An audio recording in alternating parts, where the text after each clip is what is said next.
The exact is 90. So I have a question. I'm an MDD, major depressive disorder patient, which is just recovering for about, I think, from last year to this year, and on medication. So where do Islam put this depressive disorder or mental illness?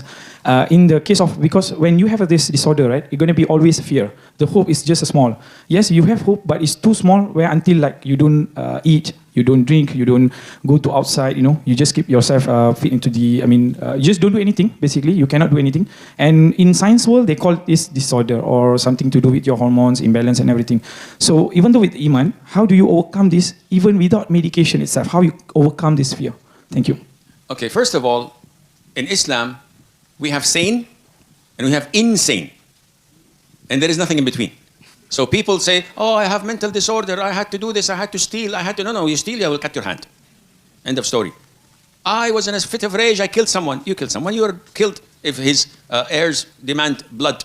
You have to be killed. So either you're insane, and the state of insanity is defined by a person who does not know what he's doing. So he doesn't know if it's morning or evening, he doesn't recognize his parents, he would walk nude and take off his clothes, he would touch fire, he doesn't have any appreciation of consequences. So this kind of a person is insane. Now depression is very common and it's not necessarily a mental illness. Yani, this is a state of mind that people go through normally, but depending on their level of Iman, it may resonate, it may be a little bit longer than others. So I give da'wah to people. They don't accept my da'wah, I feel depressed. This is natural. This depression would not cause me to sit back home, not meeting people, not wanting to work, no.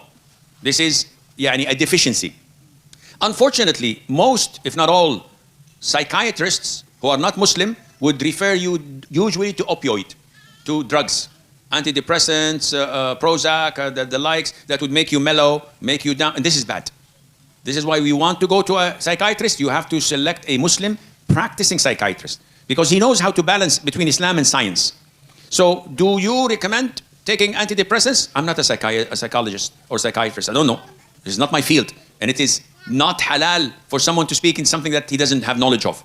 But the vast majority of people who come to me in depression, when they speak and you give them motivations and you boost their Iman through trusting Allah's qadar, whether good or bad, and by making them know what his tawakkul is, and by opening, see, all what they need, those with mental illness, an eye-opener. Not drops, you just talk to them.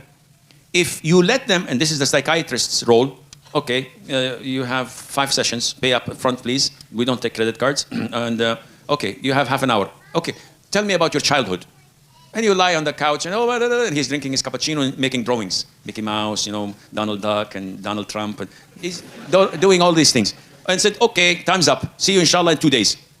2 days come and say, okay, were you abused when you were young?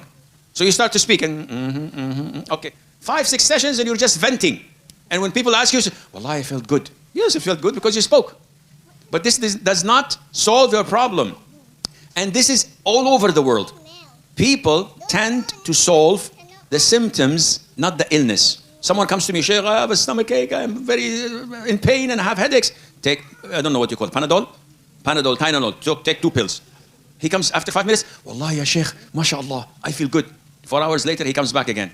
Take 2, and it keeps on going. What am I doing? I'm solving the symptoms, not the real illness. Maybe the guy has cancer. Maybe the guy has a serious illness, but I'm curing the symptoms. This is wrong. Likewise, when someone comes, Sheikh, my wife doesn't wear the hijab. Should I beat her? Akhi, this is a symptom. My son is not praying on time. This is a symptom. So what should I do? Cure the real illness. What's the real illness? Not knowing Allah. Introduce Allah. Let them know Allah's beautiful names and attributes. Let them know the Quran. Draw them closer. You solve the illness, the symptoms will go. Everything goes in place. So my advice to you is to start watching my series on YouTube. It's free. It's called The Beautiful Names. I watch it every now and then because I forgot what I said. It was 4 years ago. This is my problem. I make a lecture, I give it. 2 weeks later, you ask me about it. Huh? I did this? I forget. This is part of being old. But I watch it because it strengthens. I am the first one who benefited from The Beautiful Names of Allah. When I was preparing it, I was in shock. Ya Allah, where was this science 40 years ago? I would have been a different person. Because the more you learn about Allah, things change. your ibadah change, your way of dealing with people change, your tolerance to calamities and masa'ib changes. So do this and you will find great benefit, inshallah. Inshallah. All right. I think we have time